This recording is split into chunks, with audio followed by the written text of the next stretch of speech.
O presidente Jair Bolsonaro e o ministro da Economia, Paulo Guedes, responderam a perguntas da velha imprensa durante um passeio em Brasília. Eles explicaram detalhes da proposta do Auxílio Brasil e a importância do programa no contexto econômico com a crise causada pelas medidas impostas a pretexto de combater a pandemia. O ministro Paulo Guedes explicou que, no contexto da pandemia, o governo precisa equilibrar a necessidade de respeitar o teto fiscal e, ao mesmo tempo, lidar com as pessoas que ficaram na miséria. O ministro explicou a necessidade de fazer avançar as reformas propostas pelo governo. Paulo Guedes fez uma dura crítica ao presidente do Senado, Rodrigo Pacheco, apontando que na Câmara as reformas avançam, mas param no Senado. Paulo Guedes questionou como o presidente do Senado pretende se apresentar como candidato sem ajudar com as reformas que visam levar o país ao caminho da prosperidade. Se ele quiser se viabilizar, inclusive politicamente, como uma alternativa séria, ele tem que nos ajudar a fazer as reformas. E acrescentou: estamos esperando o Senado. Ademais, o ministro foi enfático ao argumentar que todos precisam jogar dentro das 4 linhas da Constituição e que a velha imprensa precisa transmitir a verdade sem distorções. O direito à propriedade e o respeito à livre iniciativa têm sido relativizados no Brasil.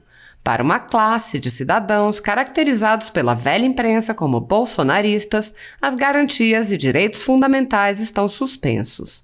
Em CPIs e em inquéritos conduzidos nas cortes superiores, cidadãos e empresas ficam sujeitos a quebras de sigilo, devassas, prisões políticas, buscas e apreensões e confiscos. As investigações se originam de relatórios, matérias e reportagens produzidos pela concorrência, que são tomados como verdadeiros sem questionamento, assim como depoimentos de testemunhas suspeitas.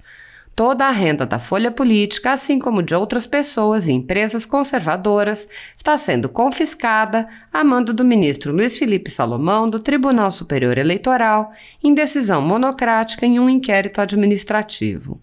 Segundo a velha imprensa, que participa ativamente dos inquéritos e CPIs, a intenção é impedir o funcionamento das empresas ao privá-las de suas fontes de renda. A decisão de Salomão foi elogiada pelo presidente da Corte, Luiz Roberto Barroso, que é também ministro do STF.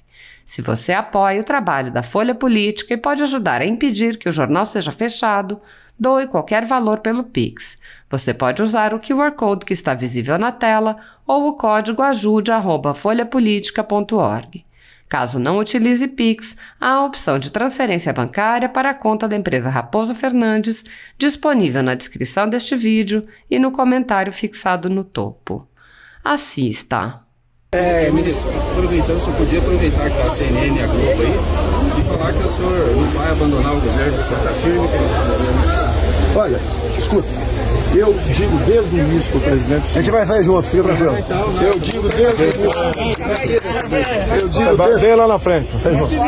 Eu digo desde o início para o presidente o seguinte: o Brasil teve, no final dos 2 governos militares, os 2 últimos, e durante todo o governo de centro-esquerda brasileiro, nós tivemos uma concepção dirigista, uma concepção de atuação de governo. O Brasil, que era uma das economias mais dinâmicas do mundo, caiu numa armadilha de baixo crescimento, degenerou-se a política com uma corrupção endêmica e, ao mesmo tempo, nós paramos de criar emprego e começamos a perder a população. Nós somos a maior colônia de japoneses fora do Japão, a segunda maior colônia de imigrantes italianos, terceira maior de alemães. Nós temos mais libaneses no Brasil que no Líbano. Todo mundo vinha para o Brasil. Agora os brasileiros estão indo embora, estão fugindo do Brasil. Então o presidente está tentando justamente fazer essa guinada no Brasil em direção ao caminho da prosperidade. Mais uma economia de mercado, mais forte, uma economia que o governo se dedica só a ajudar os pobres e não a ficar dando campeões nacionais. Nós democratizamos o crédito. É a primeira vez que tem uma recuperação econômica brasileira que metade do crédito foi para pequena e média empresa. Então nós estamos tentando fazer o nosso trabalho. Agora nós fomos golpeados por uma pandemia mundial. Como é que nós podemos jogar a culpa, seja no presidente, seja no ministro, com uma pandemia mundial? Nós estamos fazendo o que é possível e queremos a cooperação. Eu peço sempre ajuda e eu digo sempre: nós acreditamos na democracia brasileira, nós acreditamos no Congresso para nos ajudar nas reformas, o Supremo tem nos ajudado nas reformas. Às vezes alguém se excede aqui ou ali, mas é da democracia. O presidente sempre fala: vou jogar dentro das 4 linhas. vou jogar dentro das 4 linhas. Agora nós esperamos que todo mundo jogue dentro das 4 linhas, que a mídia procure a verdade, em vez de fazer militância política, que o presidente do Senado avance com as reformas, que ele se lança presidente da República agora, presidente do Senado, ele se lança presidente da República. Como é que pode ser, se ele não avançar com as reformas, como é que ele vai defender a própria candidatura dele? Ele precisa avançar com as reformas, ele precisa nos ajudar a fazer as reformas. Ele não pode fazer militância também. E eu tenho certeza que não vai fazer. Nós conversamos semana passada, ele falou, olha, nós temos que acelerar o precatório, a aprovação, nós temos que avançar com as reformas. Ele sabe que nós estamos no caminho certo. O presidente do Senado sabe que nós estamos no caminho certo. Eu desafio qualquer economista que esteja trabalhando para ele que não vai dizer que temos que fazer essas reformas que nós estamos fazendo. Então, se ele quiser, inclusive, se viabilizar politicamente como uma alternativa séria, ele precisa ajudar o nosso governo a avançar com as reformas. Porque o presidente quer avançar, nós queremos avançar. O presidente da Câmara, o deputado Arthur Lira, quer avançar. Então, nós estamos esperando o Senado também nos ajudar a avançar. E eu tenho certeza, o Senado, eu tenho conversado com gente lá, eles querem avançar também com as reformas. Todo mundo quer ajudar o Brasil a dar certo. Uma coisa importante, com a economia eu espero, né, que seja o fim da pandemia. A inflação chegou a 2 dígitos, uma preocupação nossa, mas existe a lei da oferta e da procura. Muitos países estão com desabastecimento, já chegam a esse nível de desabastecimento. Nós não temos esse problema ainda. Sabemos que o custo de vida tem aumentado, os mais pobres têm sofrido bastante. O ano passado nós demos auxílio emergencial, gastamos o equivalente a 13 anos de Bolsa Família, mas o Brasil tem que voltar à normalidade. Graças até a medidas econômicas tomadas em 2019, quando o Brasil realmente apontou para a decolagem, né? A questão da economia, até uma medida pode ser passar desapercebida para muitos, mas na verdade, muitos também, vem aquela questão da liberdade econômica, naquela época chamada de MP da liberdade econômica, veio em boa hora, ajudou a alavancar os empregos. E vocês podem ver, nós terminamos 2020 com mais gente com carteira assinada que 2019. Isso devemos à equipe econômica, em especial o Paulo Guedes, responsável por essa parte, uma equipe que trabalhou bastante naquele momento, que não deixou de repassar recursos bastante vultosos para estados e municípios, não só para atender a questão da pandemia, bem como a expectativa de perda de arrecadação, com programas como o BEM e o PRONAMP, né? Um desses que foi proposto pelo senador Jorginho, acolhido por nós. Todo mundo trabalhou muito no ano passado, para o Brasil sofrer o menos possível. Todo mundo esperava que a gente ia cair 10%, caímos 4%, um dos países que menos caiu.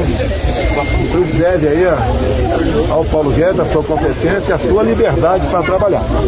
Mas sabemos agora que o preço do fique em casa, a economia a gente vê depois, chegou.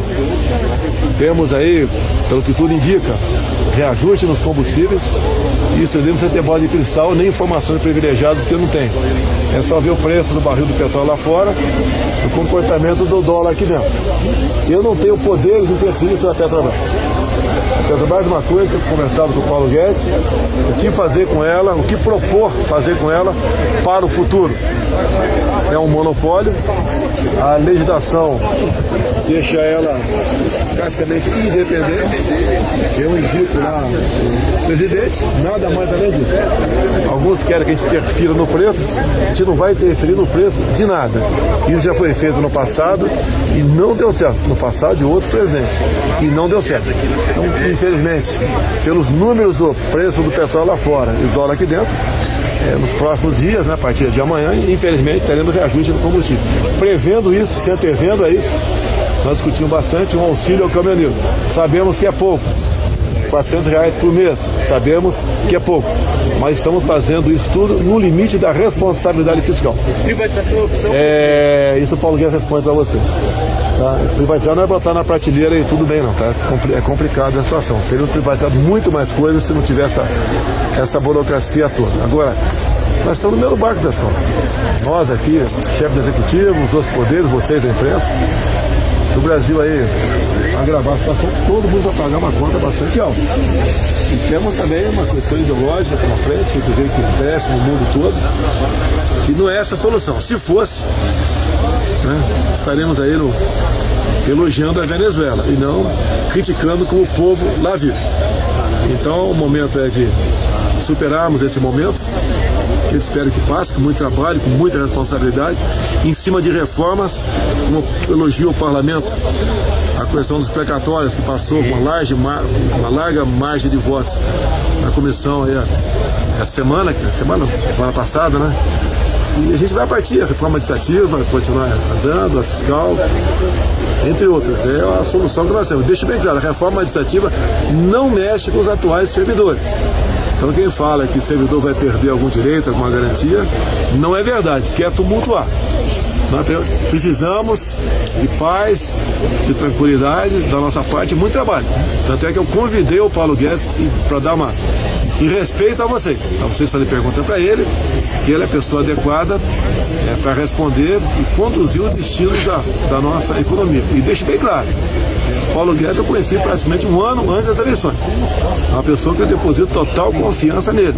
Foi excepcional o trabalho dele em 2019 e melhor ainda em 2020. Estamos no corrente ano com a criação de mais de 2 milhões de empregos. Quem cria não somos nós, é iniciativa privada. Mas ela só cria porque tem respeito e confiança em nós. E nós faremos de tudo para não perder a confiança do mercado, do investidor e do cidadão de maneira geral. Repito aqui, antes de passar a palavra para o Paulo Guedes. Quando se fala em reajustar combustível, não é eu que reajusto, não sou eu. É a Petrobras. E a Petrobras está amarrada também em leis, em legislações as mais variadas possíveis. Nós buscamos maneira de minorar esse problema. Tanto é que eu entrei com um processo, né? Chama-se ação direta de inconstitucionalidade por omissão no Supremo, está indo para 3 meses.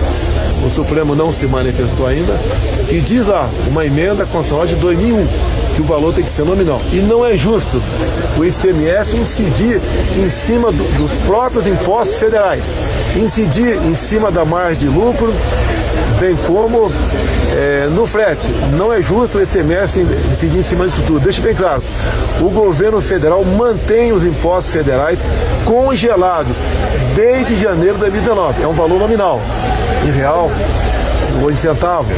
Agora, não acontece com o ICMS. O ganho de governadores, toda vez que há algum reajuste na economia, é muito grande.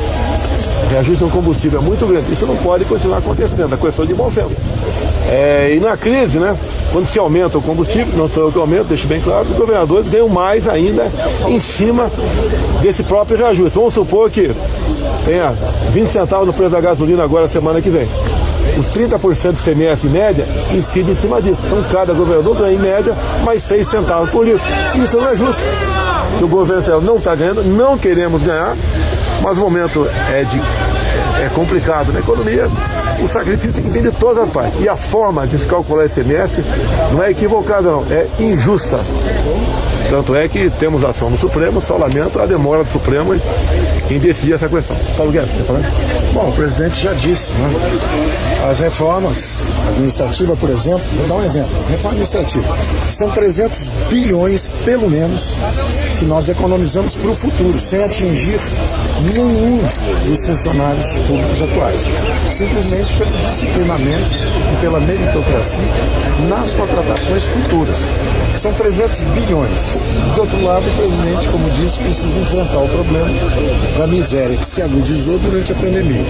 E aí ele precisa de 30 bilhões para dar R$100 a mais no Bolsa Família.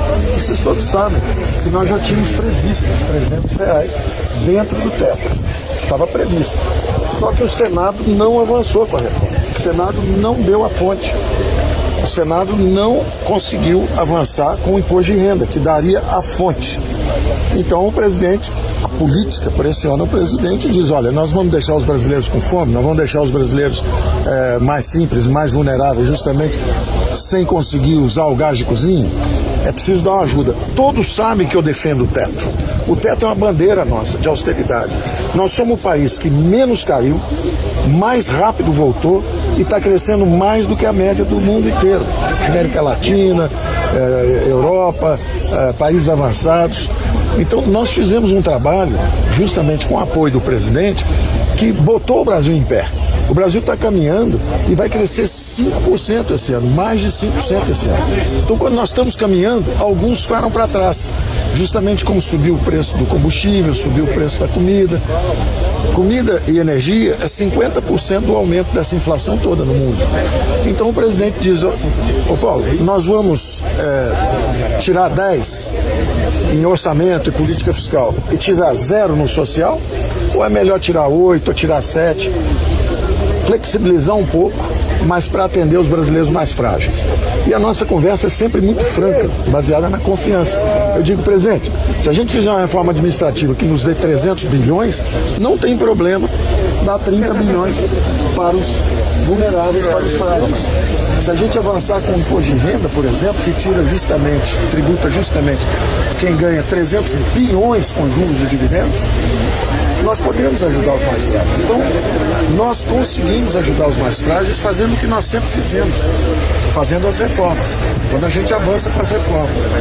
A própria Petrobras é um veneno que pode virar a vacina, porque cada vez que o petróleo sobe, o combustível sobe, ela tem um resultado melhor. Se nós levarmos a Petrobras para o novo mercado, por exemplo, que é o que está acontecendo com a Eletrobras, vocês não tenham dúvida, problema de crise hídrica, crise de combustível, tudo isso foram monopólios estatais por 30, 40 anos. Você acha que hoje há mais chance foram monopólios estatais por 30 ou 40 anos. E nós estamos andando nessa direção. Nós estamos fazendo a Eletrobras, nós estamos fazendo Correios. E eu estou propondo, inclusive, isso. Vamos transformar esse veneno numa vacina, igual o soro antiofídico. Você pega o veneno da cobra. Então, houve muita roubalheira na Petrobras, no passado. Muita roubalheira na Petrobras. E, ao mesmo tempo, o preço não para de subir. Não tem competição no setor, o preço continua subindo. Ora, só o BNDES tem uma fortuna, são bilhões e bilhões em ações da Petrobras. Se nós formos para o novo mercado, nós criamos entre 100 e 150 bilhões de riqueza para os brasileiros. Então, pegar esse dinheiro, vamos ajudar os mais frágeis, vamos acelerar os programas de transferência de renda, vamos fazer os programas sociais. Então, nós temos ferramentas. O importante é que a gente prossiga com as reformas. É como o presidente disse, nós gastamos 2 vezes mais que os países emergentes para proteger os brasileiros, nós gastamos 10% mais que economias avançadas para proteger os brasileiros. Agora nós fomos um país que menos se endividou, porque justamente nós mantivemos o tempo todo esse duplo compromisso. Está aqui o dinheiro para a saúde, mas ninguém vai abusar das futuras gerações. Nós não vamos nos endividar em bola de neve como os governos passados faziam. Então, esse equilíbrio, o presidente tem nos apoiado o tempo inteiro para fazer. Só para entender sobre a Petrobras, houve um avanço na proposta de privatização? Não, o presidente, só para entender, nós somos uma aliança de liberais e conservadores contra a esquerda que estava levando o país para o caminho da miséria, caminho da Argentina, caminho da Venezuela, caminho da miséria, o empobrecimento da população. Nós queremos o caminho da prosperidade e nós estávamos andando na direção certa. O Brasil já estava começando a decolar quando chegou o Covid. Nós somos o que menos caiu, o que voltou mais rápido e o que está crescendo mais rápido também.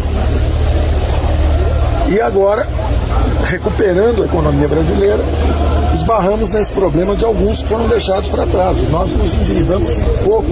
A nossa dívida, que todo mundo dizia que ia para 100% do PIB, ela foi de 76% para 81%. Um dos países que menos se endividaram combatendo a pandemia e gastamos bastante. Por que nós conseguimos fazer esse milagre? Foram as reformas. Nós fizemos uma reforma da Previdência, nós fizemos uma retomada dos leilões de petróleo da cessão onerosa, nós temos 540 bilhões de investimento contratado. A história que o Brasil não vai crescer é narrativa política. O Brasil vai crescer bastante. Já está crescendo esse ano e vai crescer o ano que vem. Agora, naturalmente, precisamos seguir com as reformas que viabilizam isso. Você acredita na aprovação da reforma administrativa ainda? Eu acredito, o presidente da Câmara, Arthur Lira, está comprometido com isso. O presidente da Câmara, Arthur Lira, aprovou o imposto de renda, que daria um reforço também para o Bolsa Família. Então, ele está comprometido. O presidente da República também sempre apoiou as reformas. Ele é um político popular, mas ele está deixando a economia ser reformista. Ele não é um populista. O presidente, ele fica num difícil equilíbrio. Porque de um lado os políticos querem botar 500, 600, 700, não é?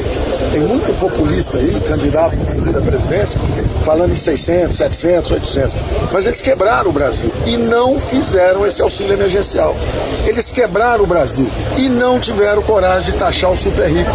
Eles quebraram o Brasil e não tiveram coragem de fazer o conserto dessa roubalheira que foram as empresas estatais. O relator da reforma, ministro, cobrou um empenho do governo para aprovação nessa semana agora. Você acha que o governo nas próximas semanas... Igual o relator O Arthur Maia. da administrativa. Exatamente. Perfeitamente, está aqui a palavra do presidente. E essa é que é importante vocês entenderem. O teto é um símbolo. Ele é um símbolo de compromisso com as gerações futuras. Mas se você perguntar para as gerações futuras, nós vamos deixar 17 milhões de famílias brasileiras passando fome? Eles vão dizer que não. Eles vão dizer o seguinte, olha, façam um outro sacrifício aí, por exemplo, a reforma administrativa, que aí vocês poupam para as gerações futuras 300 bilhões. E aí vocês podem dar os 30 bilhões. Então, esse símbolo, que é o teto, nós estamos lutando por ele.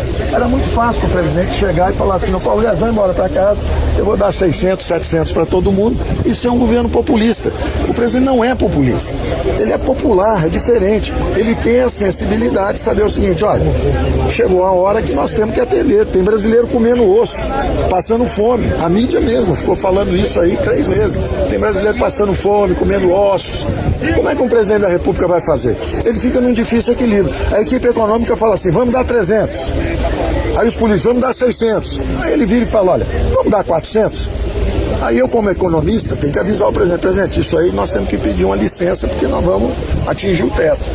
Podemos reformular o teto. A reformulação é tecnicamente correta, para sincronizar as despesas com o teto. Hoje eles estão descasados, então a periodicidade deles ser casado. Mas é evidente que todo mundo vai dizer, isso é um oportunismo político. Era muito mais fácil para ele falar, olha, eu vou criar uma medida de emergência. Calamidade pública, vou decretar o estado de calamidade pública. Primeiro teve uma calamidade pública pela crise sanitária e agora pelos efeitos da pandemia sobre os pobres. Ele podia pegar todo esse discurso da fome e falar o seguinte, olha, vou fazer um orçamento paralelo, vou fazer um orçamento de guerra, igual foi feito o ano passado. Ele não é populista, ele não está fazendo isso. Ele está pedindo justamente o seguinte, como é que a gente resolve esse problema? E aí a economia está dizendo para ele, presidente, vamos avançando com as reformas, se fizermos a administrativa, nós economizamos 300 bilhões. Então qualquer pessoa séria no Brasil vai entender, olha, eles realmente empurraram um pouquinho mais aqui o teto, mas em compensação gastaram 30 e economizaram 300. Então eles estão fazendo o dever de casa. Presidente, Paulo Guedes, esse conflito está pacificado entre a ala econômica... Só ele que pergunta, eu queria fazer uma pergunta para o senhor. Vamos fazer a pergunta, perfeito. Presidente. Perfeito. No passado, foi proposto a isonomia salarial. O que ia acontecer? O salário mínimo, que ganha pouco, teria um aumento maior. E ia diminuindo os aumentos, quem ganhasse mais receberia menos. Com isso, vocês iam economizar muito dinheiro fazendo a isonomia salarial. Porque isso, ninguém comenta isso, nem a imprensa. A imprensa só faz porque tumultuar. Então, por que não pergunta se isonomia salarial? Por exemplo, o cara ganha 30 mil, ele vai ter um aumento de 10%. O cara ganha 15 mil, vai ter um aumento maior. Então isso vai igualar a classe salarial. Por que isso não é feito? Isso tem uma explicação interessante para atacar esse problema, que são os super salários. Os super salários. Na administração pública tem super salários. Isso poderia ser feito também dentro de uma reforma, mas nem isso nós estamos fazendo. A sua pergunta é pertinente. A nossa reforma administrativa, ela é tão generosa com o atual funcionalismo que nem isso ela faz. Ela não está atingindo nem os super salários. Ainda assim, só com a gestão efetiva, com a valorização dos quadros públicos, com a meritocracia, nós vamos economizar, no mínimo, 300 bilhões de reais nos próximos 8, 10 anos. 300 bilhões. Eu pergunto, qualquer economista sério, você pergunta, vem cá, você dá 30 bilhões para os mais fracos hoje, para os mais frágeis, para os que precisam de ajuda, mas em compensação você economiza 300 bilhões para filhos e netos? A resposta é sim. presidente. Se for isso, não tem problema. Eu peço exceção para o teto. Presidente, o G20 começa agora dia 30. É uma oportunidade de mostrar ao mundo que o Brasil avançou na vacinação? G20, eu tive lá. Eu fui lá e mostrei para eles que o Brasil caiu menos do que os países do G20, voltou mais rápido que os países do G20, está crescendo mais do que a média do G20 e vacinou mais do que o mais avançado deles que produziu a vacina, que são os americanos. Nós já vacinamos 94% primeira dose da população e já vacinamos 50 e tantos por cento com as 2 doses. Então, isso é um retorno seguro ao trabalho. É um retorno seguro ao trabalho. A economia está voltando com tudo. Eu recebi hoje informação, todo dia eu recebo informações. A Receita Federal está no recorde de arrecadação. A geração de emprego está gerando 370 mil empregos por mês. O Réveillon no Rio de Janeiro, 100% de ocupação, já tudo reservado. Esse final de ano, o setor mais vulnerável nosso, que mais sofreu, que foi turismo, serviços, comércio, vai explodir de crescimento. Então o Brasil está crescendo e o Brasil vai crescer. São 540 bilhões de investimento. Daqui até o fim do ano nós ainda vamos seguir com o Correios, com a Eletrobras. Eu acho, o ministro Tarcísio tem dito, por exemplo, que acredita que nós vamos conseguir mais 540 bilhões de compromissos. Nós vamos chegar a quase 1 trilhão de investimento. Compromisso, isso não são planos, isso são compromissos, contratos assinados.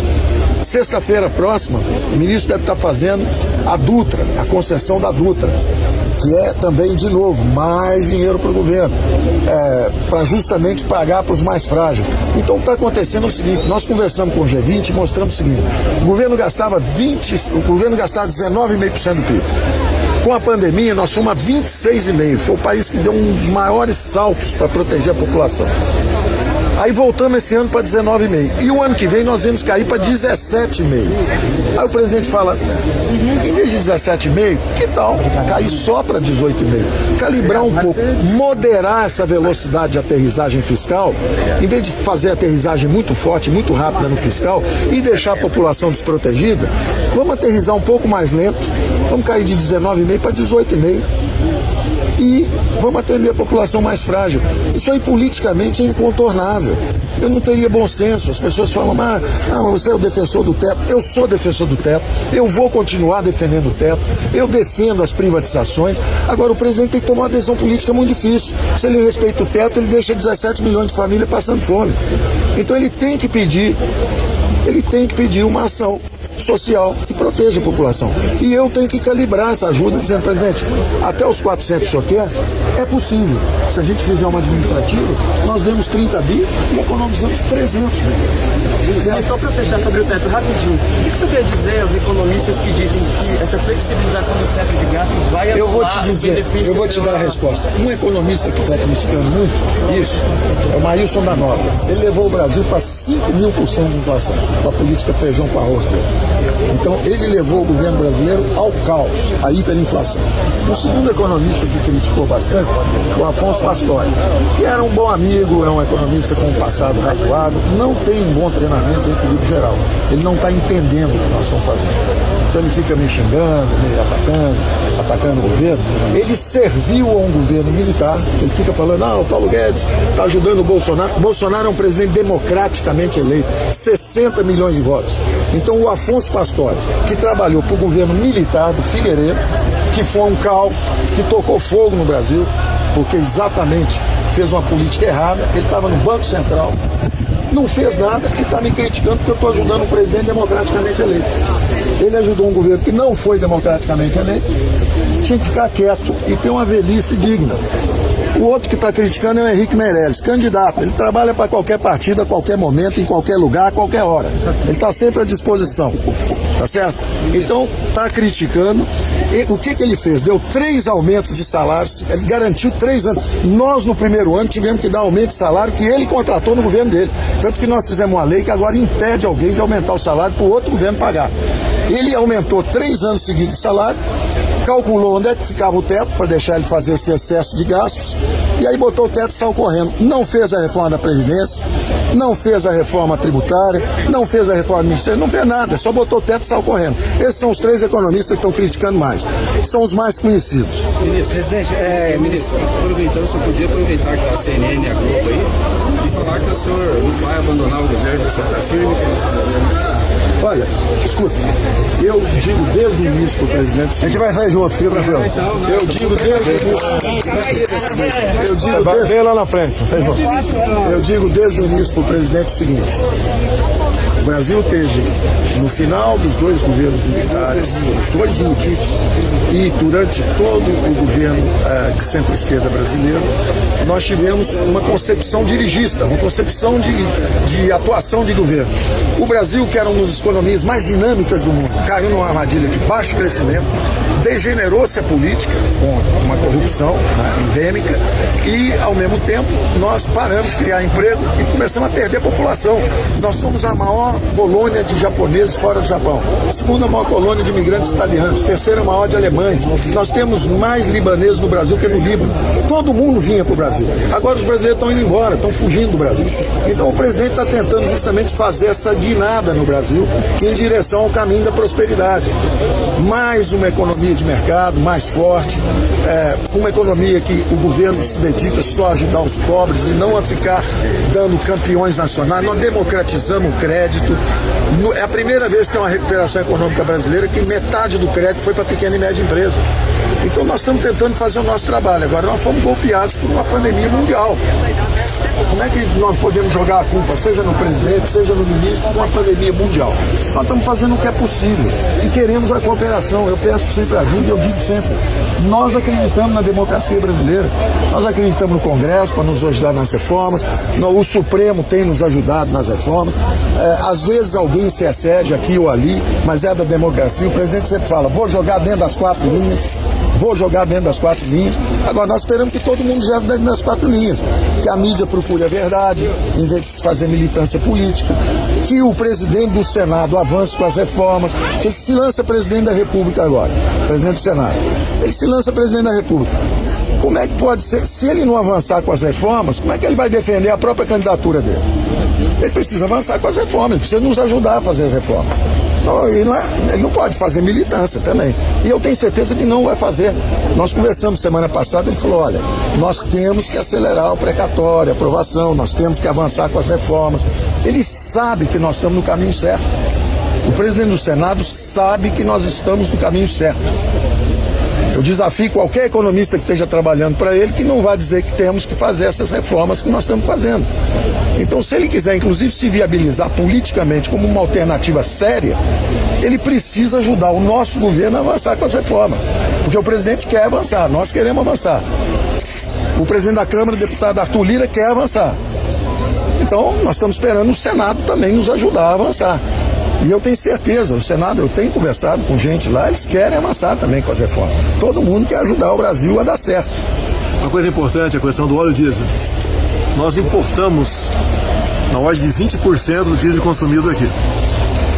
Se aquelas 3 refinarias lá atrás, na época do PT, uma só fosse feita, não teríamos esse problema. Além de não fazerem, 3 refinarias, 2 no Nordeste e uma no Sudeste, deixou uma dívida na casa dos 100 bilhões de reais para quem bota combustível no carro pagar. Então quer justificar o que está acontecendo, estão mostrando o que está acontecendo, o que foi feito de errado lá atrás.